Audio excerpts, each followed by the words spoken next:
Is he hot or what? All smiles for a reason. Swing. Smith, drive, floater, Pretty good, and one. Fears, drive and kick.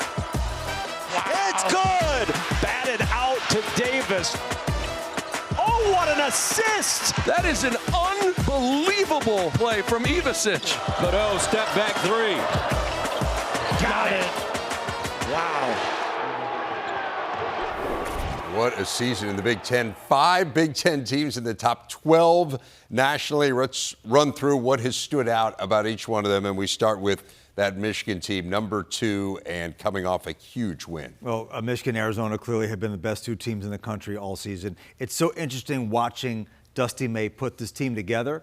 Last season, he had a ball-dominant point guard in Trey Donaldson. Trey Donaldson went into the transfer portal, is now doing well at Miami, but he brought in Elliot Cadeau, who was supposedly a pass-first point guard who couldn't shoot the basketball. Lo and behold, he's become a really good three-point shooter, which should almost be against the rules with how good he is at distributing and taking care of the basketball. And Yaxel Lendeberg, I think, now has sort of reestablished the form that he had early in the season, had a calf strain that injured him and also interfered with his practice repetitions and his conditioning. Michigan is firing on all cylinders right now. They are. Yaxel Lendeberg saying after that game against Michigan State, people were saying we're soft coming into this game. We are not soft. I think message received there. The same would be said of Illinois. They certainly are not soft, much like Michigan, just a dominant front line. Well, look, you don't go into Nebraska and beat a team in Nebraska that was coming off a loss, really hungry, and win that game if you're not tough. So they showed great toughness. They showed great toughness and physicality at the defensive end. We know that they can score. Keaton Wagler is just an incredible story in college basketball. They were so tough on the defensive end that Fred Hoiberg complained afterwards that they were too physical. I think that's a great criticism if he meant it to be. I think it's criticizing the officials, frankly. But if you're Brad Underwood, that's what you want. So they're still managing the situation with Kylan Boswell being out.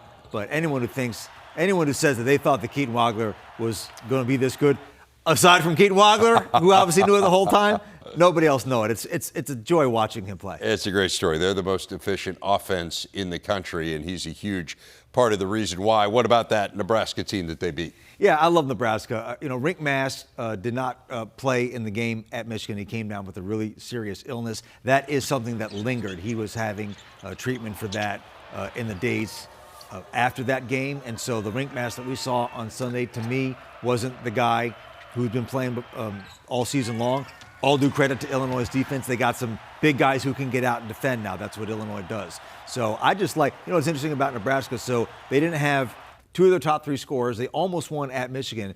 2 of the 5 guys who started in that game are former walk-ons. Sam Hoiberg, Fred's son, and then Cale Jacobson, yep, who was a walk-on last season, played great in the postseason of the College Basketball Crown when they won that championship and then earned himself a scholarship. So 2 former walk-ons playing at Michigan, which has been the best team in the country, and they almost win the game. Nebraska for real. Oh, they elevated in a lot of people's eyes in that performance. And to your point, Mass just wasn't 100% against Illinois. They don't play again until Saturday against Rutgers. They could use that time off. That's important time for Nebraska. Speaking of Rutgers, Michigan State had a close call against them. Then they lost to Michigan. So what do we make of where the Spartans are?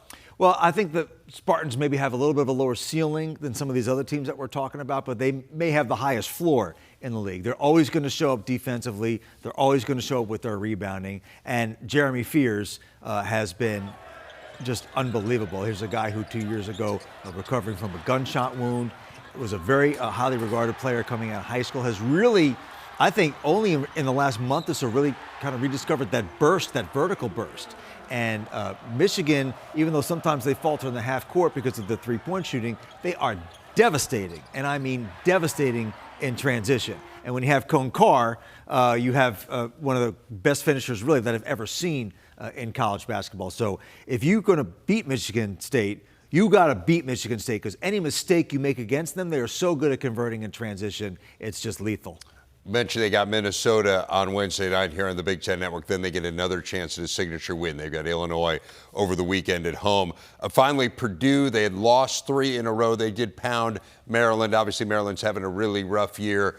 What do you make of where the Boilermakers are? Well, I think maybe they have gotten into a little bit of a trap of depending too much on Braden Smith. And he had a couple of second halves in the last 3 weeks or so where he literally rescued them. And it can be a little bit of fool's gold. So I think they need to get a little bit more balance. But, Braden Smith is looking like he could end this season as the NCAA's all-time leader in career assists, being done in 4 years, by the way, no asterisk on this record.